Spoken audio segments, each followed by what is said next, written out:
बोलिए श्री सतगुरुदेव भगवान की जय, सच्चे दरबार की जय, आशु पिता भगवान की जय। गुरु प्यारे साधकों, आज की हम इस वीडियो में सुनेंगे कि महाराज जी ने बताया कि कैसे नकारात्मक विचारों का हमारे शरीर पर दुष्प्रभाव पड़ता है। तो चलिए शुरू करते हैं आज की इस वीडियो को। अमेरिका के साइंटिस्ट ने रिसर्च किया कि एक बार एक कैदी था जिसे मौत की सजा थी, तो उन्होंने उस पर रिसर्च करना चाहा और उन्होंने उसके लिए जज से परमिशन ली कि अमुक व्यक्ति की मौत की सजा, उस पर हम कुछ रिसर्च करना चाहते हैं। तो जज ने परमिशन दे दी। उसके बाद कुछ मनोवैज्ञानिकों की टीम उनके पास खड़ी हो गई। उन्होंने कहा कैदी को कि हम तुम्हें दुनिया का सबसे जहरीला सांप दिखा रहे हैं और कुछ टाइम के बाद यह सांप तुमको डसने वाला है, और आज तक इस सांप ने जिसको भी डसा वह बच नहीं पाया।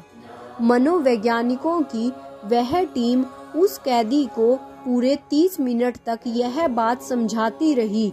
फिर उन्होंने उसकी आंख पर पट्टी बांध दी और उसको कहा कि अब यह सांप तुम्हें डंक मारेगा।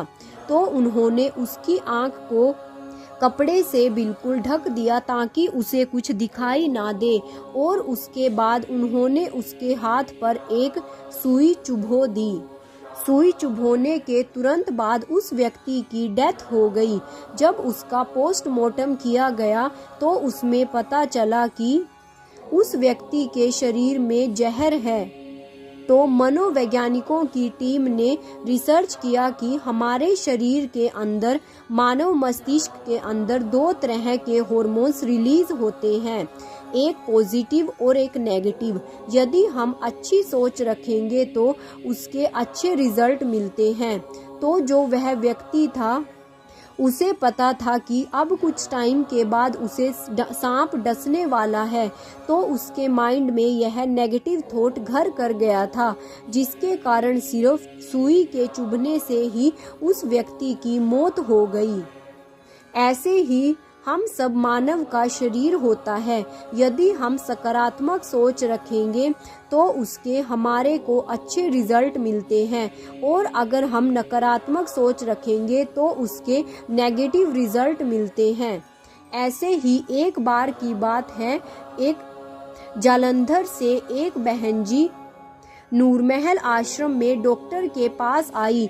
उन्हें फूड पाइप में कैंसर थी, तो डॉक्टर ने उनको दवाई दी और गोमूत्र अर्क दिया और तुलसी दी। ऐसी ही कुछ औषधियाँ दी और उसको समझाया कि आप इन सब के सेवन से ठीक हो जाओगे।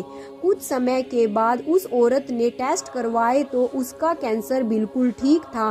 उसकी रिपोर्ट्स बिल्कुल नॉर्मल आई। उसके बाद उसने मेडिटेशन करना आरंभ कर दिया। अब वह औरत ना तो कोई दवाई खा रही थी, ना ही किसी प्रकार की कोई इंजेक्शन या थेरेपी ले रही थी। सिर्फ डॉक्टर्स ने जो शुरुआत में उसको दवाई दी थी और मेडिटेशन के प्रभाव से वह बिल्कुल स्वस्थ हो गई थी। इस प्रकार यदि हम सकारात्मक सोच रखेंगे तो बड़ी से बड़ी बीमारी भी हमारी ठीक हो जाती है। जय महाराज जी की, जय श्री राम।